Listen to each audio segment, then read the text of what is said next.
Olá, tudo bom? Esse recado vai para você que vai assistir a nossa live class depois, mais tarde, no replay. E o tema da nossa live class é o resumão do webinário de perícia fisioterapêutica previdenciária. O que aconteceu? O webinário teve 3 dias e aí teve algumas pessoas que não conseguiram acompanhar e tal. E também, como eu tenho muitos seguidores aqui no Instagram, pessoas que acompanham o meu trabalho, e para honrar essas pessoas eu resolvi fazer um resumão do webinário no dia de hoje e vai acontecer agora. Então, para ti que vai assistir depois o replay, hashtag fica a dica.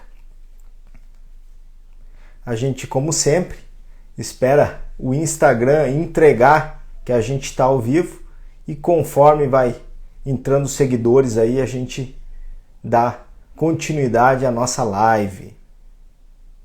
Estamos informando seus seguidores que iniciou um vídeo ao vivo. Muito bom. Ó, já recebi aqui. Vamos lá então.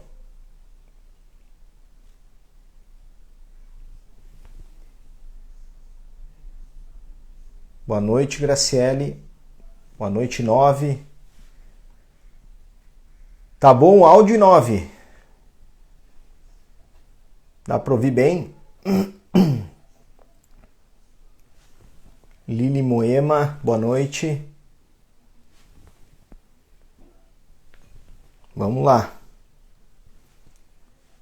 Dá aquela esperadinha. Boa noite, Lela Fernandes. Agora sim. Entrou com o perfil da firma, Tiagão. Beleza, o áudio tá bom? Meu jovem, tu que é o cara do áudio. Se tu disser que tá bom é porque fechou.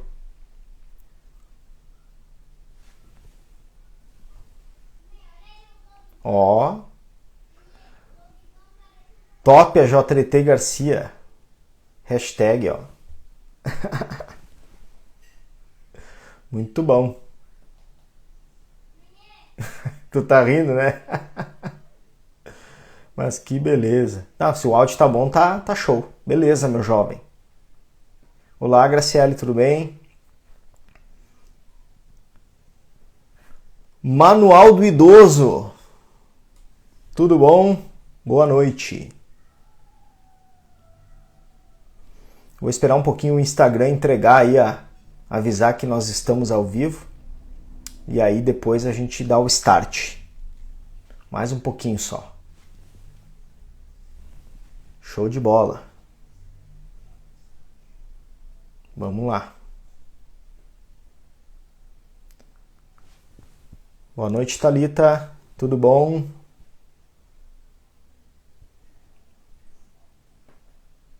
Vamos lá.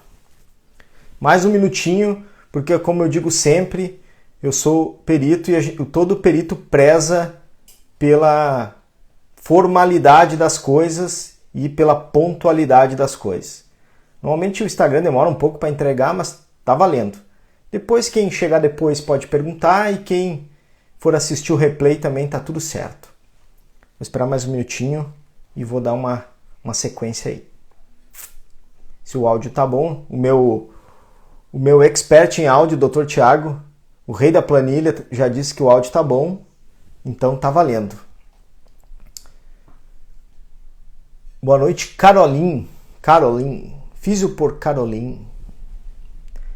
Beleza. Muito bom. Eu acabei não botando o título da live, mas tá valendo. Depois eu vejo isso aí.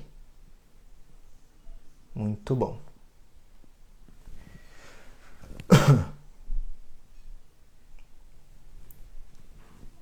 Vamos lá então.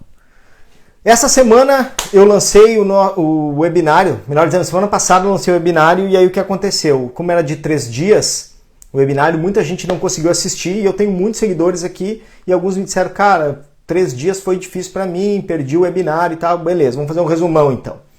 Bom, no webinário, como todo dia entra pessoas novas como seguidores, eu costumo sempre dar uma nivelada do que a gente fala sobre perícia fisioterapêutica e não vai ser diferente, então vou dar uma nivelada no conhecimento. Vamos falar primeiro o que seria uma perícia fisioterapêutica. Eu tenho um conceito dentro de mim do que é a perícia. A perícia fisioterapêutica é a união de três coisas. Primeiro, a demanda de uma perícia, então surge a demanda da perícia. Segundo, nós precisamos da legislação apoiada, então existe uma legislação específica para aquela perícia. E o terceiro é o diagnóstico fisioterapêutico. Quando tudo isso se junta num momento só, nasce ali a perícia fisioterapêutica. Então a perícia fisioterapêutica é a necessidade de uma perícia junto com a legislação e com o diagnóstico fisioterapêutico. Quando a gente tem tudo isso, a gente vai ter ali a perícia fisioterapêutica.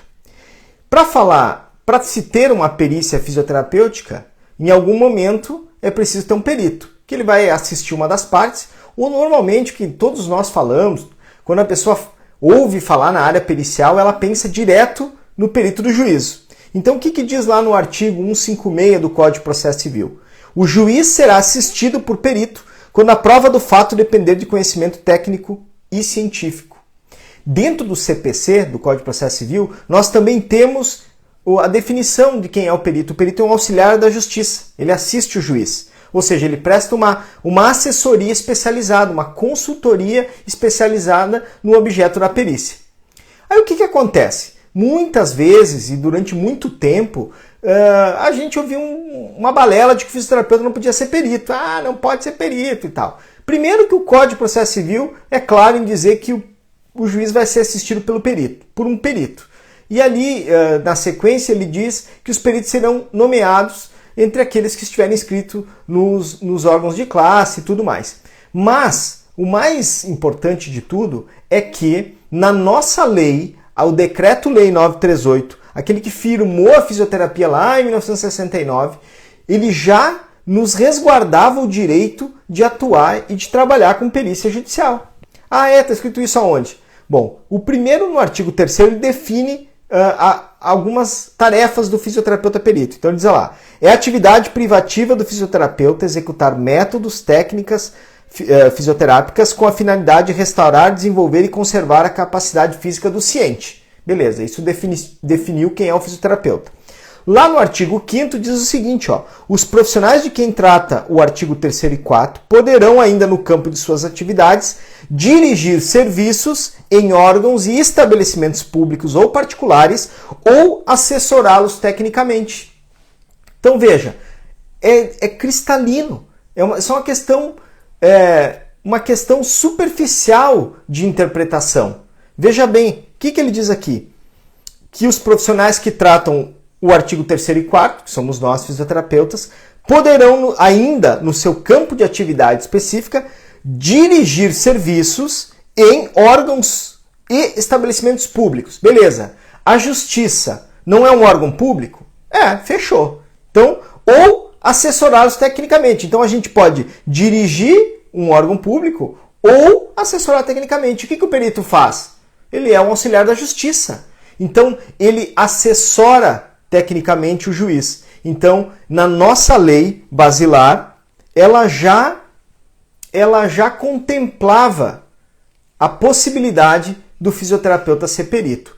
E, obviamente, que depois, na sequência, lá em 1975, a lei que regulamentou o sistema COFITO-CREFITO outorgou ao sistema o dever de dizer o que o fisioterapeuta pode fazer e o que ele não pode também. E aí, nesse norte, na sequência, o CREFITO-COFITO, lá em 2016, estabeleceu a resolução 466, que trata especificamente da perícia fisioterapêutica. Então, nós temos referências à perícia fisioterapêutica na nossa resolução 466, nós temos na nossa lei basilar, e o Código de Processo Civil não faz referência em qual que é a formação do perito. Ele só tem que ser um profissional que tenha conhecimento no objeto da perícia. Então aqui a gente firmou nivelou o conhecimento, só para relembrar um pouco quem pode, quem não pode, se não pode. Volta e meia as pessoas ainda vêm com esse papo aí de que o fisioterapeuta não pode ser perito. Beleza, dito isso, Quando eu vou pensar na perícia fisioterapêutica, na jurisconsultoria, na assistência técnica, enfim, na atuação do fisioterapeuta no ambiente forense, nós precisamos separar os dois níveis de atuação, dois níveis básicos. Primeiro, nós vamos ter o nível administrativo e o nível judicial. E qual que é a diferença entre eles? No nível administrativo, nós vamos ter regras de processos a nível administrativo, onde o órgão ou a entidade, ela dita as regras. Ela diz como é que o processo anda, o que precisa, o que não precisa. E como que isso acontece? Para dar um exemplo, o nosso webinário aqui todo é em cima da perícia previdenciária. Dito isso, quando a gente fala no nível administrativo, nós vamos pegar as regras do INSS. Então, o INSS estabeleceu algumas regras para que as pessoas possam receber os seus benefícios. E uma das regras é a perícia médica do INSS. Então o fisioterapeuta pode participar dessa perícia médica do INSS? Não pode. Por quê? Porque essa regra é administrativa. Então a perícia médica administrativa do INSS não participa o fisioterapeuta. Está na lei, a lei que regulamenta o INSS. Esse é o nível administrativo. Quer ver um outro exemplo de nível administrativo? Os processos envolvendo a seguradora líder do DPVAT, aqueles envolvendo acidente de trânsito. O que acontece? Para você sofrer um acidente de carro e você quer buscar o seu direito de indenização em relação ao DPVAT, você vai ter que ingressar com um processo administrativo, onde a seguradora líder estabeleceu diversas regras para que você possa receber esse benefício. Você precisa, dentre vários documentos, um boletim de ocorrência de uma entidade policial que redigiu e fundamentou o seu acidente, o comprovante de que você deu entrada no hospital em virtude do acidente, os documentos médicos envolvendo, melhor dizendo, os documentos de saúde envolvendo diagnóstico médico, raio-x, enfim. Ela estipulou as regras. E tem uma espécie de auditoria documental, não tem perícia. Em alguns momentos até tem, mas basicamente é uma auditoria documental. Isso é um nível administrativo. Ela decidiu. A seguradora líder estipulou as regras, da mesma forma que o INSS estipulou as regras. Beleza. E qual é a diferença para o nível judicial? O nível administrativo, você pode, por exemplo, ficar descontente com o resultado, que é o que acontece na maioria das vezes no INSS. A pessoa tenta o benefício no nível administrativo, é negado e não consegue. A autarquia lá diz, não, fez a perícia médica, não tem capacidade laborativa, não tem direito ao auxílio-doença. E aí? Esgotaram-se as possibilidades do indivíduo? Não. Aí o que ele faz? Ele pega o processo que está aqui no nível administrativo e sobe para o judicial. Tá aí, o que tem a ver com isso? Beleza, aqui no judicial a regra é uma só. Ninguém decide a regra mais. A regra é o Código de Processo Civil. Então, quando o processo sai do nível administrativo e vem para o judicial, a regra é clara. É só o Código de Processo Civil. E ali você vai ter a perícia técnica judicial, que não é mais uma perícia médica. Ela é uma perícia técnica, onde tecnicamente vai se discutir alguma coisa. E quase sempre, na maioria das vezes, é incapacidade. E aí que nesse momento que o fisioterapeuta pode atuar, tanto como perito do juízo, como assistente técnico. Então, quando a pessoa percebe ou se sente injustiçada com os processos administrativos, ela vai tirar daqui e vai puxar para o judicial, onde a regra é uma só. No nível administrativo, falando do INSS, que é o tema do nosso webinário, como é que você vai atuar? Você vai atuar com o parecer ad hoc, que a gente chama, que é avaliar fisicamente o paciente, desenvolver um documento forense, desenvolver um documento onde você tem ali as incapacidades, e o paciente vai para a perícia com todos os documentos e mais o seu parecer ad hoc. Eventualmente, e eu já tive exemplos de sucesso, o perito médico, ainda no nível administrativo, pode se convencer de que aquelas incapacidades do seu documento são reais e permitir que o paciente passe pelo auxílio-doença ou seja aposentado por invalidez, enfim, pode dar seguimento no nível administrativo e o paciente não vai precisar entrar no judicial. Mas, se ele precisar ir para o judicial, ele já tem o parecer ad hoc, ele já tem o documento, e o advogado vai pegar aquele documento e dar o start na ação judicial usando o seu documento forense. Beleza, então eu já sei que eu posso atuar no nível administrativo e no nível judicial. Antes de falar dos papéis que o fisioterapeuta vai assumir, eu só quero delimitar algumas coisas envolvendo o Código de Processo Civil. Lá você vai ter o perito. Quem que é o perito? O perito é o auxiliar do juízo. Nesse mesmo processo, nós vamos ter os assistentes técnicos, que são os peritos técnicos das partes. E quem são as partes? As partes são os envolvidos no processo. No exemplo do INSS, nós vamos ter o autor da ação contra o réu, que é o INSS. Então, as partes vão ser o autor e o réu. Cada uma das partes pode indicar um assistente técnico, então, para ajudá-los a conduzir o processo ali. Beleza. E aí, o fisioterapeuta, ele vai ter, nesses níveis, a opção de assumir 3 papéis. Ou ele vai ser o jurisconsultor, ou ele vai ser o assistente técnico de uma das partes, ou ele vai ser o perito do juízo. Beleza. O perito do juízo a atuação é a mais simples de se entender, e aqui eu vou falar primeiro porque é mais fácil. Perito é só no nível judicial, tá? Você não vai atuar no nível administrativo com a chancela de perito, certo? E você vai entregar o laudo e vai atuar para o juiz e acabou, né? Você vai atuar como perito do juízo e vai entregar o seu laudo. No nível administrativo, você ainda vai poder atuar como jurisconsultor. Quem que é o jurisconsultor? O jurisconsultor é aquele profissional que vai dar assessoria ao advogado.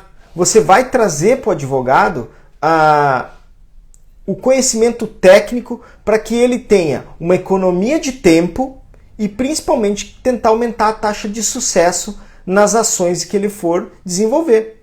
Porque você vai poder, através do seu conhecimento, dar para ele o norte. Olha, esses documentos sanitários são insuficientes, esses documentos de saúde são insuficientes, esses documentos estão antigos demais, esses documentos estão sem CID, enfim, você vai auditar e passar para o advogado o seu ponto de vista. Se você achar a ação viável, você vai avaliar o paciente e fazer um parecer ad hoc. Então o jurisconsultor ele atua no nível administrativo e também no judicial, porque o processo pode estar andando e o advogado precisa de uma opinião. Olha, eu preciso que tu me dê uma opinião técnica aqui de como está andando o processo. Ou ainda, sai o laudo judicial e você não é o assistente, não é o perito, e o advogado pede para você, olha, eu precisaria que você impugnasse esse laudo médico porque ele é muito ruim. Nossa, passou um carro voando aqui, parece. É muito ruim, o laudo foi ruim, então tem que impugnar e fazer quesitos complementares. Então você ainda está jurisconsultor. E quando eu me torno assistente técnico? No momento que a parte no processo te indica como assistente. Aí você está jurisconsultor, você estava dando consultoria, você estava dando a sua opinião técnica, e aí ele diz, olha, Douglas, realmente vai ter uma perícia técnica judicial e eu vou querer que a partir de agora você seja o meu assistente. E aí ele te indica no processo. Quando ele te indica no processo, você tira a capa do jurisconsultor e veste a do assistente. Que diferença faz? Muita diferença. Porque quando você é indicado assistente técnico, você ganha um poder que você não tinha como assistente, melhor dizendo, como jurisconsultor, que é o parágrafo 3º do artigo 473, que diz o seguinte, que os peritos e os assistentes técnicos podem se valer de todos os meios para confeccionar seu documento. Então, se você tiver ali, você quiser intimar uma clínica, por exemplo, que é uma clínica que tem os documentos do paciente, você está como assistente e você peticiona nos autos, olha, para desenvolver o meu parecer de assistente técnico, eu preciso do prontuário do paciente. e o juiz vai intimar a clínica para entregar. Se você está jurisconsultor, você não tem esse poder. O jurisconsultor não tem esse poder. Então, ser assistente técnico é muito importante no processo, para que você possa participar também da diligência, né? Você ir até a perícia em loco, né? Fazer a diligência junto com o perito do juízo. Você vai poder fazer os quesitos. Então, quer dizer, tem muitas atribuições do assistente técnico que o jurisconsultor não tem, porque ele está de fora do processo. Ele não está dentro do processo como assistente técnico. Então, o jurisconsultor é aquele profissional que assiste de fora, tanto no nível administrativo quanto no nível judicial. O assistente técnico é aquele que atua no nível judicial junto com o perito, e para isso você precisa ser indicado. É muito importante a gente se atentar também às nôminas das coisas. O direito é uma ciência formal e os advogados eles primam muito pela formalidade. Eu sempre digo para os meus alunos, a gente tem que vestir as sandálias da humildade e entender que não são os advogados que vêm até a gente, é nós que estamos entrando no mundo deles. Então nós temos que acompanhar a formalidade e dançar conforme a música. Então, por exemplo, o perito sempre é nomeado e o assistente sempre é indicado. O perito entrega sempre o laudo e o assistente entrega o parecer. Parece, digamos assim, um preciosismo.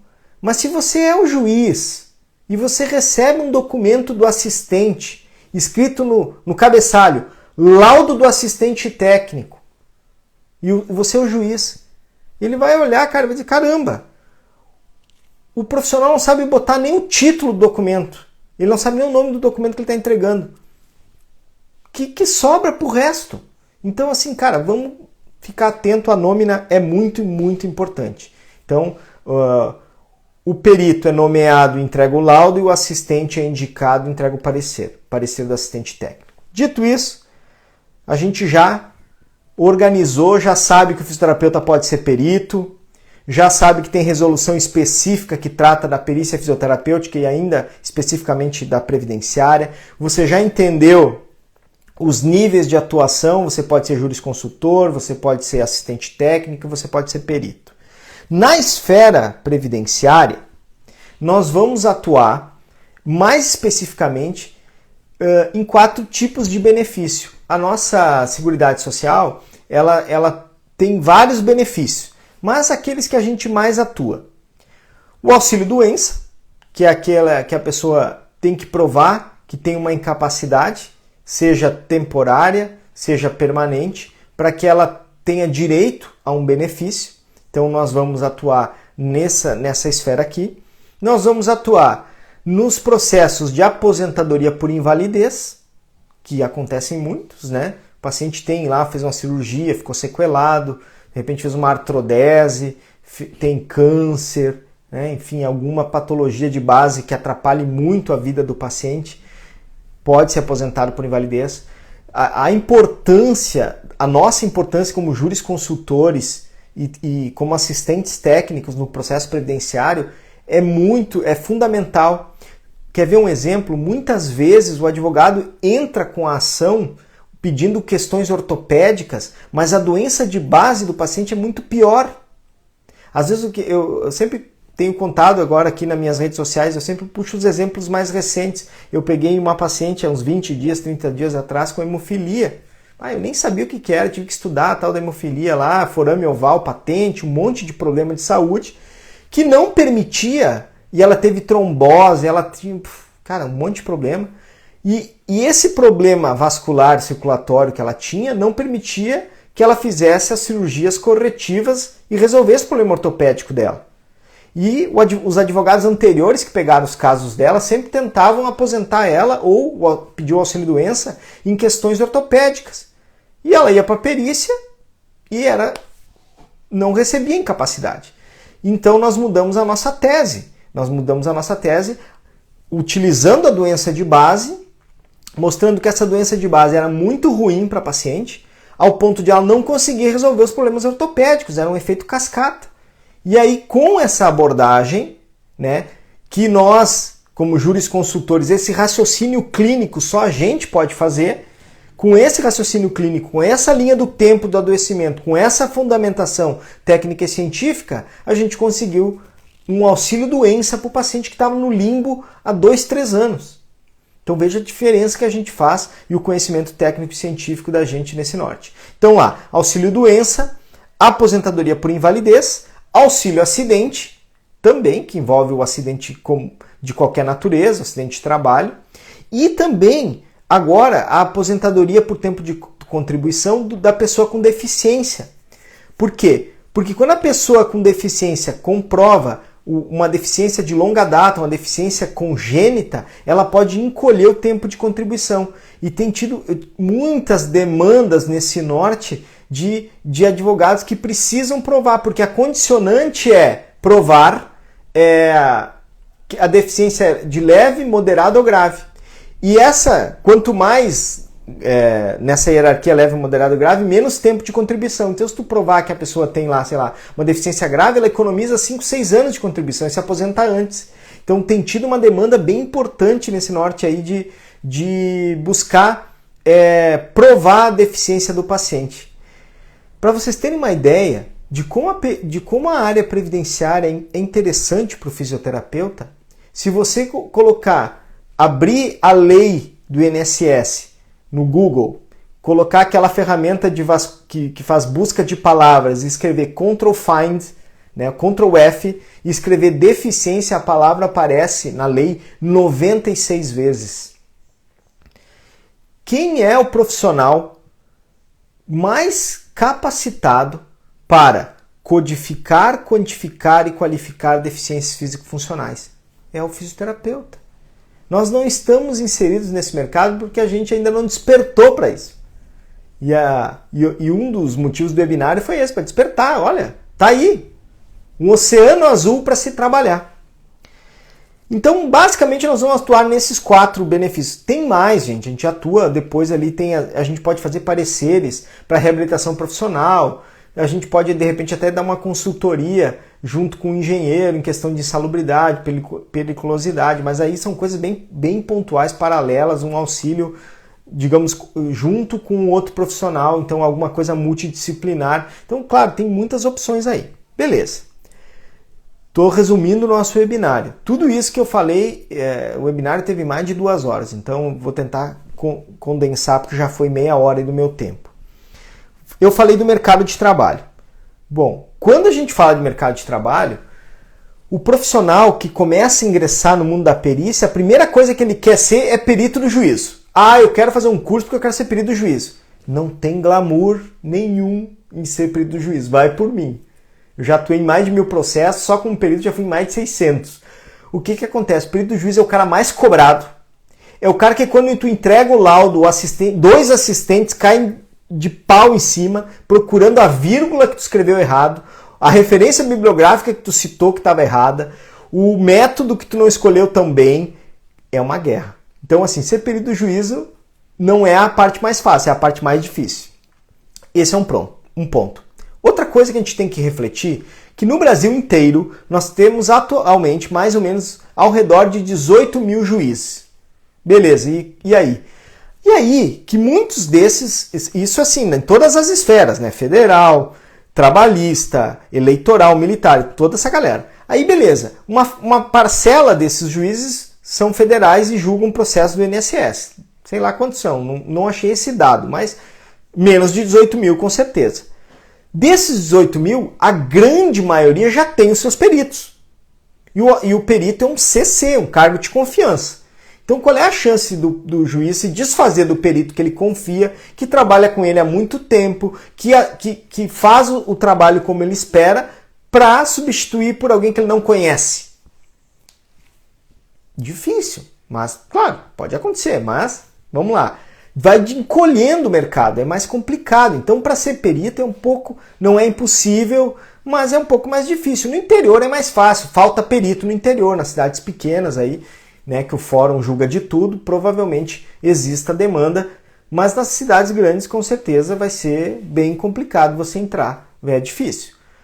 Aí todo mundo então mercado fechado. Que nada. olha só, esse é o dado, são 18 mil juízes, beleza? E quantos advogados nós temos no Brasil?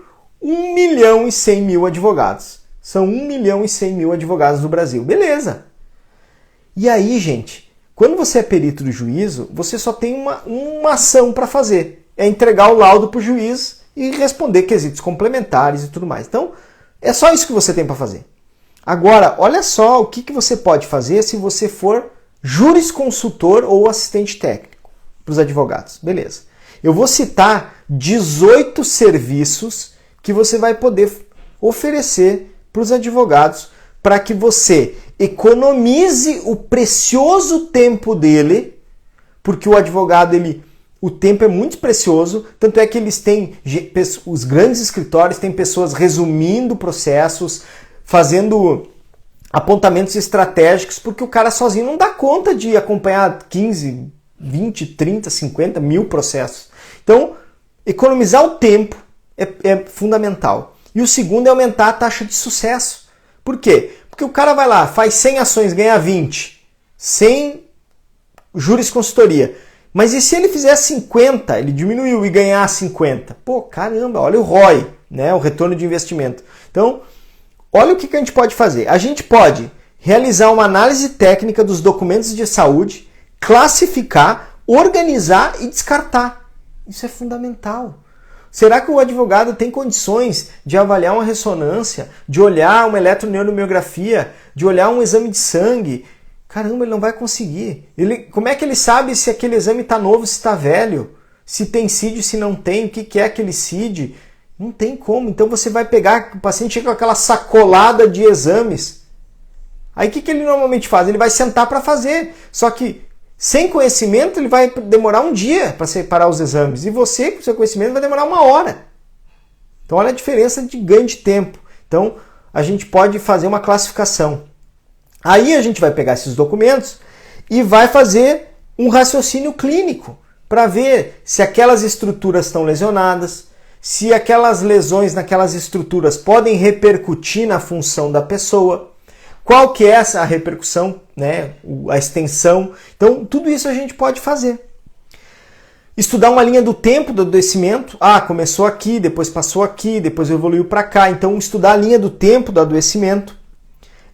Fazer um relatório, melhor dizendo, um parecer de viabilidade da ação. Ou seja, depois que você analisou tudo, você cria um documento que eu chamo de parecer de viabilidade, onde eu faço assim, ó, esses são os pontos fortes da ação e esses são os pontos fracos. Tem 50 pontos fortes e 10 pontos fracos. Beleza. Então tem mais chance de sucesso. Tem 2 pontos fortes, 10 pontos fracos. Bom, então tem uma maior chance de insucesso. E você entrega para o advogado, depois ele vê o que vai fazer com isso. Se vai entrar com a ação, decidimos que vamos entrar, vamos fazer então um relatório técnico para fomentar a peça inicial. Ou seja, dar o start só com a parte técnica. Vamos fazer os quesitos estratégicos, quesitar e fazer as perguntas certas para virar a cabeça do perito para o lado que a gente quer. Fazer o parecer ad hoc, que isso eu já falei. Preparar o autor para o dia da perícia. Não para que ele minta, mas que ele seja honesto e transparente. Não vai enganar o perito, o cara está lá calejado, já fez um monte de perícia. Não tem como enganar. Que ele já se prepare bem para aquele ato pericial. Fazer uma folha de entrevista estratégica para que você possa mandar e fazer uma teleconsulta com perguntas estratégicas. O parecer do assistente técnico, que a gente já falou. A impugnação aos laudos, que a gente já falou também. Os quesitos complementares, que a gente também já falou.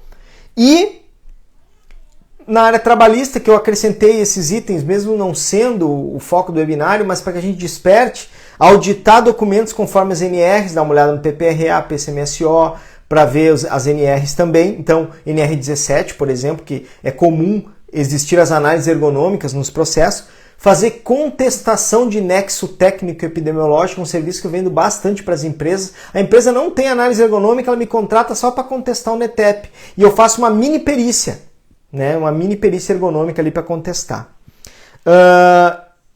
Elaborar uma estimativa do dano, da extensão do dano corporal, para tentar pleitear um acordo. Tá, vou fazer um acordo, mas eu peço quanto? Eu não sei a extensão do dano, a gente pode fazer isso. E o discurso de sustentação oral, que é quando o advogado vai na segunda instância defender a tese dele, em vez de ser por escrito, ele defende a tese em sustentação oral, que é verbal. Né? Dá muito resultado porque ele vai ficar frente a frente com os desembargadores. Ele vai poder falar a ideia dele frente a frente com o desembargador. Então sensacional. Muito bem, esse é o mercado de como trabalhar. E outra pergunta é como cobrar e como receber nessa esfera previdenciária. Beleza. Como perito do juízo, o que eu tenho acompanhado aqui na minha cidade, isso é regional, isso é conforme tribunal, os peritos médicos têm recebido na esfera federal entre 250 e 300 reais por perícia. Então é um valor bem pequeno, né? Valor apertado, pequeno. Como assistente técnico, você tem duas opções. Ou você cobra um salário mínimo para fazer o parecer ad hoc e a assistência técnica, ou você vai ter que cobrar um percentual sobre o valor da condenação. Por quê? Porque o paciente às vezes está no limbo, ele não tem dinheiro, faz 1 ano, 2 anos que ele não recebe. Ah, mas aí é ruim, vou receber só daqui a 1 ano. Cara, perícia tem bônus e tem ônus. O bônus é porque você é bem remunerado. O ônus é que demora um pouquinho, mas é uma engrenagem. Tu planta hoje, se você plantar todos os meses, você vai daqui a 1 ano colher todos os meses. Aí eu trouxe, no webinar eu tinha um slide, eu mostrava, mas vou te dar um exemplo aqui. Ó. Eu mostrei bem como o advogado, ele me manda o extrato lá, teve uma condenação lá que a gente tirou o paciente do limbo, fazia 13 meses que ele estava no limbo, a gente tirou ele do limbo, ele recebeu R$13.300 à vista. E a gente cobrou 8%, ele nos pagou R$1.065. Bom, sucesso, né? Muito bom. Ah, e aí, é só flores? Não, tem espinho também, porque teve um caso que a gente pegou, que a gente queria aposentar a pessoa por invalidez, a gente entendia que ela tinha uma invalidez. E a gente combinou para ela assim, ó, ou se ela se aposentasse por invalidez, ela ia nos pagar um salário, senão ela ia pagar 8% da causa. Beleza, o que aconteceu?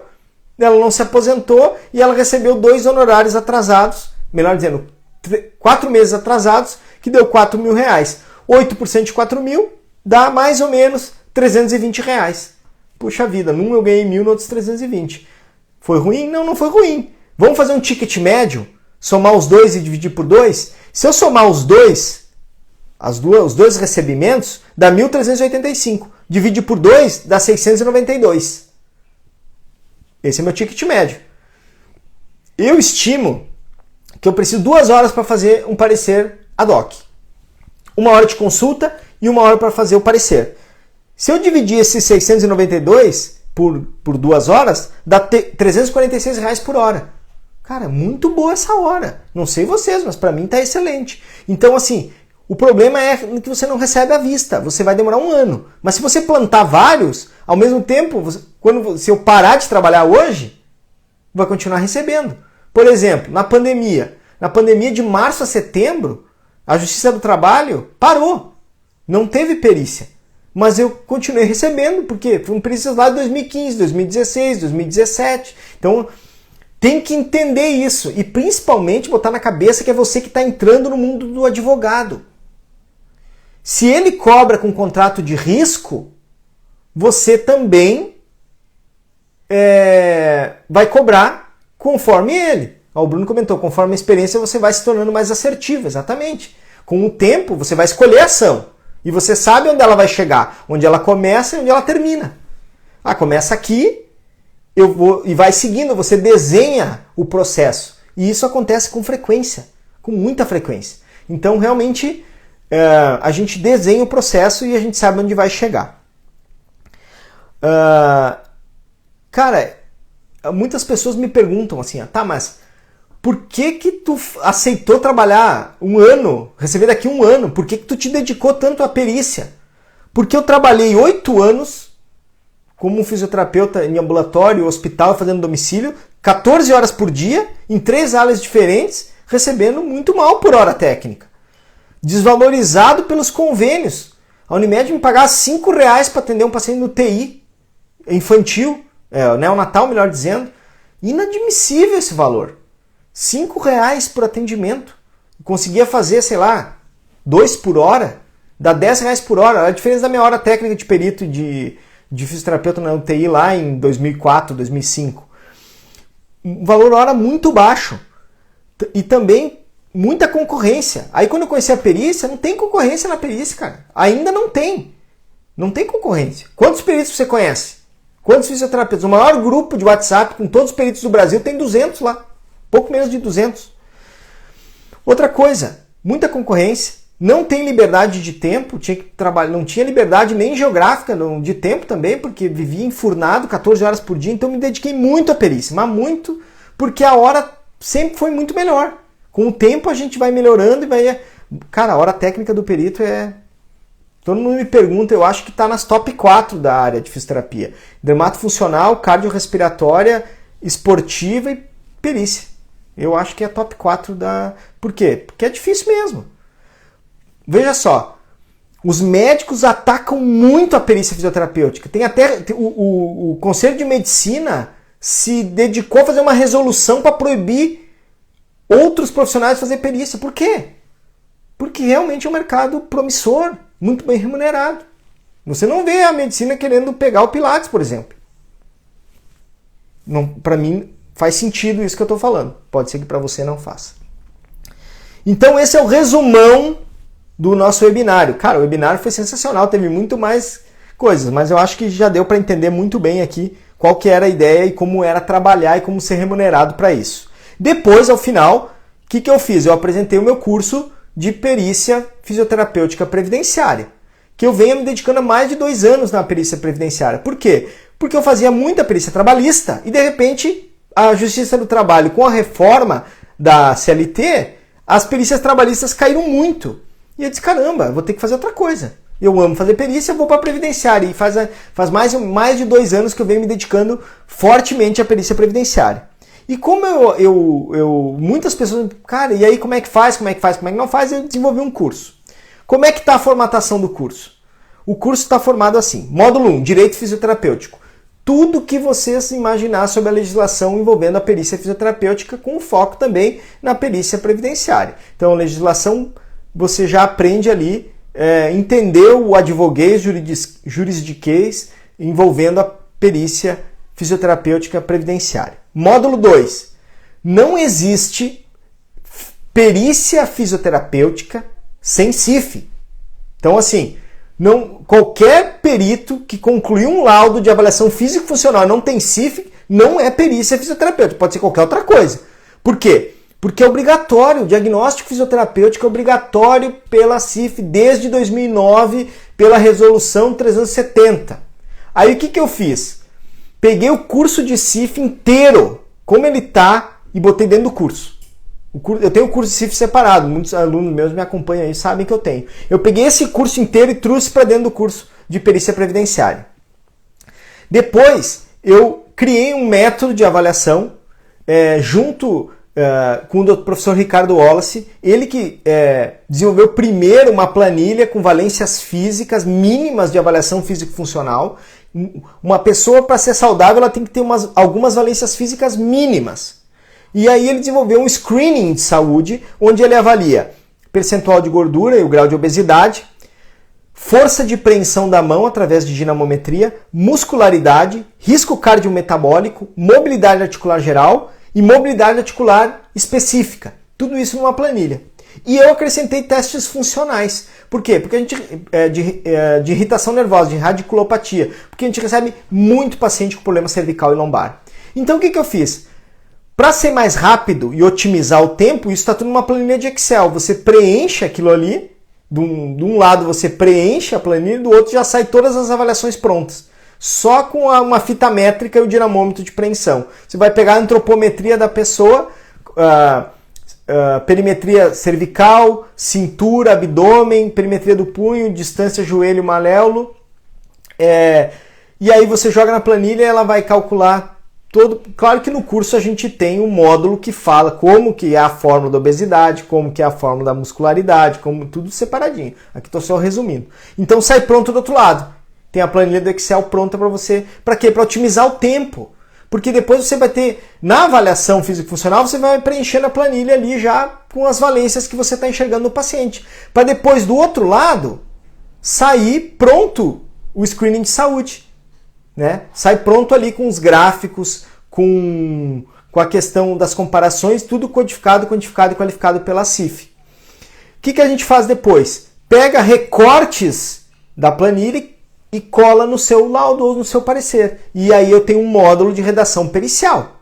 Então, como construir o documento forense? Seja um laudo, seja um parecer ad hoc, qualquer um desses documentos, como é que a gente constrói? Então tem um módulo de redação pericial. Além disso, tem esses 5 módulos. Além disso, tem exemplo de laudo, que eu já deixei pronto. Daí o que acontece? Você pega aquele laudo pronto, que eu já usei alguma vez, que eu já validei esse formato desse laudo, ou de parecer, que é o mesmo, e aí você vai modelar a sua realidade. Então já está pré-pronto ali para você utilizar.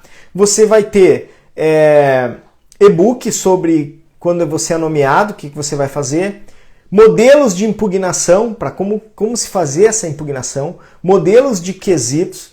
Então, muito completo, cara. O curso, pensei com muito carinho, montei ele bem direitinho, porque ele tem que servir para o fisioterapeuta que nunca viu falar de perícia.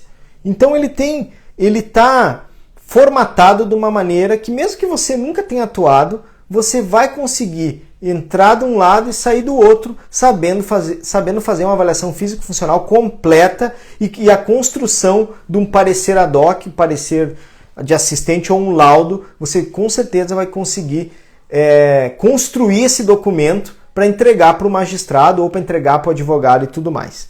Então, por que eu tenho certeza disso? Porque grande parte desse conhecimento você já tem. É semiologia fisioterapêutica.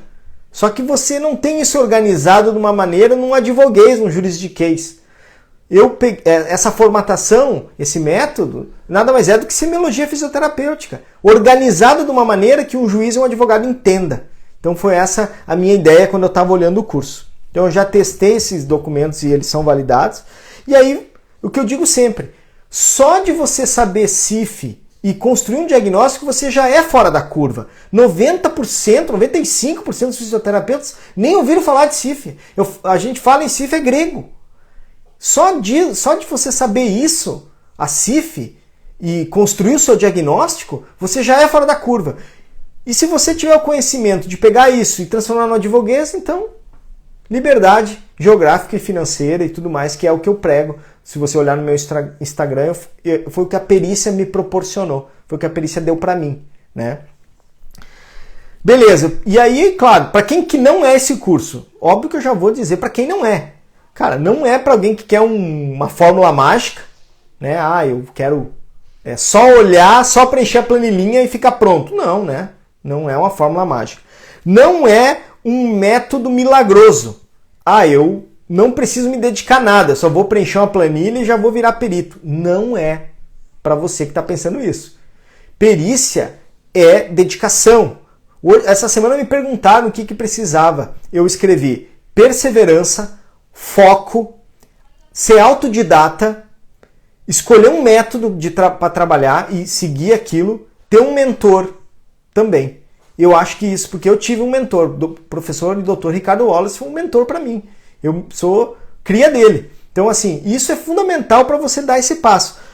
Então, não é mágica, não é um método mágico.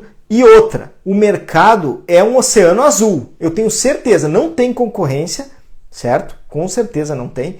Mas esse é um mercado em expansão. Ele não está pronto. Então, assim, você não vai sair e abrir a boca por aí dizendo, fiz um curso de perícia. Fechou a boca, terminou de falar, chove juízes sobre mim, chovem advogados sobre mim. Não vai acontecer. Você vai ter que bater na porta, vestir a sandália da humildade, lá falar para o advogado, eu faço isso e eu acho que eu posso contribuir muito para te ajudar. Eu posso fomentar o teu trabalho, eu posso economizar o teu tempo. Então esse é a grande sacada nossa como jurisconsultores e como parecer ad hoc. Então, se você pensa que é só fazer o curso, abrir a boca e chover trabalho sobre você, não vai acontecer também. Você tem que prospectar um mercado. Vai ter que ir para campo. Eu digo isso para todos os meus alunos. E o último, que é a garantia do curso. Ele tem 7 dias. Você pode comprar o curso, pagar lá, abre, vai na área de membros, começa a olhar as aulas, olhar o material. Não gostei do método, não acrescentou nada para mim. O professor é careca, não gostei. A voz é chata pra caceta. Não tem problema. Cancela. Sem letra miúda, sem aquela letrinha que o cara enxerga. É só ir lá no Hotmart e dizer assim, ó, quero meu dinheiro de volta. Dá um clique, ele me avisa, eu vou lá e digo ok, pode devolver, tá pronto. Sem letra miúda, garantia total. Olhou, não gostei. Ah, Douglas, mas alguém pode ir lá, pagar, baixar todo o material e aí depois cancelar. Tudo bem, não tem problema. Eu parto do princípio que se a pessoa quer ser perita, ou quer ser um perito, ele tem que ser equidistante das partes e ter um munus público. Então ele já tem que ter essa postura. Entende? E, cara, se a pessoa quer fazer isso, ela está plantando. Plantar é livre. Né? Semear é livre, agora a colheita é certa depois. Então, garantia total, vai ali, clica, enfim, e é isso.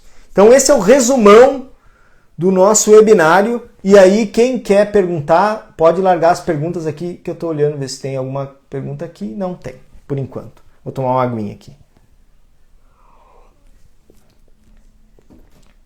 Beleza, gente amiga? Então, assim, ó, a área de... que mais que me perguntaram lá no webinário? Falaram sobre... Douglas, mas eu queria saber sobre o acórdão do COFITO. Cara, o acórdão do COFITO é o acórdão do COFITO. O COFITO não legisla sobre cursos, não é papel dele. Quem faz isso é o MEC. Os cursos livres são livres. Hoje o acórdão do COFITO, para cumprir o que diz lá, só pós-graduação, que é o número de horas que tem lá, é impossível um curso atender aquilo. Então, realmente, está lá. O acórdão é um norteador, ele não é obrigatório. Por quê? Porque o Código de Processo Civil exige que o profissional tenha conhecimento de causa. Ele tem que ter conhecimento no objeto da perícia. Então, as perícias que o fisioterapeuta faz são de incapacidade. Então, quando tu sai da faculdade, tu já tem esse conhecimento.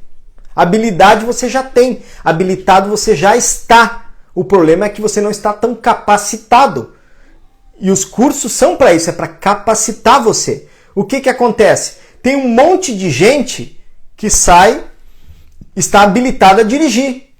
Mas a capacidade de dirigir é muito pouca. Então a pessoa tem que treinar mais. Então é mais ou menos um exemplo assim, prático para entender. Você saindo da faculdade como fisioterapeuta, você já está habilitado a trabalhar. Agora a capacitação não é bem assim. Larissa Maranhão, falou tudo. És fora da curva. Muito obrigado. Todos nós somos, cara. Se nós nos dedicássemos ao nosso diagnóstico é lindo. A nossa assinatura tem um peso. Na justiça é pesada. A maioria dos processos trabalhistas hoje, eles já atuam numa escada. Primeira perícia ergonômica e já linkada com a cinética funcional, com o diagnóstico fisioterapêutico para fazer nexo causal. O juiz delega para a gente uma responsabilidade gigante para dizer se a pessoa adoeceu ou não no trabalho. E na parte do INSS, nós vamos chegar lá. A perícia do INSS ela vai ter que ser multidisciplinar, ela já vem caminhando, tem projeto de lei transitando para que nós sejamos admitidos como peritos também dentro do INSS. Só que assim, vamos lá. Se hoje esse projeto fosse assinado, beleza, os fisioterapeutas podem fazer perícia no INSS. Mas eles têm que saber fazer o seu diagnóstico. 90% não sabe CIF. Cara, ele está despreparado para esse momento. Vamos se preparar para esse momento. Então, cara, não tem como fazer uma perícia fisioterapêutica sem CIF. Não existe isso. Então, a partir de hoje, se você não sabe, eu não quero trabalhar com perícia, não sei, pelo menos a CIF você deve saber. E se você quiser, vai na minha bio aí, clica no meu nome, tem o curso de CIF, já validei, tem depoimentos do curso ali para você ver como é enriquecedor, como o curso é fácil de entender. Eu me dediquei a construir um raciocínio que o fisioterapeuta entendesse a CIF e conseguisse aplicar amanhã. O cara faz o curso hoje e aplica amanhã. Então me dediquei muito a montar uma grade para que você conseguisse. E no curso eu ensino a fazer o atestado fisioterapêutico, porque nem o atestado fisioterapeuta faz direito, cara. Pá, quantos atestados a gente vê por aí que não é atestado, é declaração, né? É comprovante. Aí não adianta reclamar, né? Ah, a empresa não aceita o atestado fisioterapeuta. Óbvio! Tá lá escrito assim, declaro por devidos fins que o Joãozinho fez 10 sessões de fisioterapia, necessita afastar-se 15 dias do trabalho. Vamos e venhamos. Se você fosse gerente de RH de uma multinacional, você afastaria alguém com um atestado desse? Óbvio que não. O cara vai olhar e dizer, caramba, não senhor. Agora, se tiver um atestado dizendo, olha, recebi o paciente na clínica e após submetê-lo a uma consulta fisioterapêutica, encontramos deficiência na estrutura dos ossos da cervical, dos discos da cervical de maneira grave, que repercutiu na funcionalidade, promovendo uma deficiência grave na função mobilidade articular de flexão e abdução de ombro. O paciente tem uma sensibilidade dolorosa alterada a nível de trapézio, onde se foi comprovado com termografia uma diferença térmica grave. E aí, sim, por isso, sugiro o afastamento de 10 dias para recuperação funcional. Caramba, o cara vai pensar 2 vezes antes de negar esse atestado. Inclusive o paciente, se ele não for afastado e depois ele entrar na justiça, ele vai dizer, olha, o meu fisioterapeuta me afastou, pediu meu afastamento, estava aqui todas as minhas deficiências e a empresa não aceitou. Vai ser uma prova contra. Agora pensa se com uma declaração dessa escrita de qualquer jeito. Não ajuda em nada. Entende? Então assim, a gente precisa saber CIF. Não tem como. Então vamos lá. Consegui fazer o resumão do webinário, não coube tudo, mas tentei. Qualquer dúvida que você tiver, me chama no direct, me manda um zap, me manda um sinal de fumaça. Eu sou extremamente disponível nas redes sociais, não respondo na velocidade que as pessoas esperam. Participe das enquetes. Quando eu boto a caixinha de dúvida, larga a tua dúvida ali, vou te ajudar, vou te responder. E o Instagram vai me derrubar em breve. Eu queria agradecer imensamente a presença de todos aqui, agradecer por terem emprestado os ouvidos e os olhos, agradeço quem participou do webinar e quem assistiu a live de novo e fico inteiramente à disposição de vocês nas redes sociais. Muito obrigado, um grande abraço e até a próxima!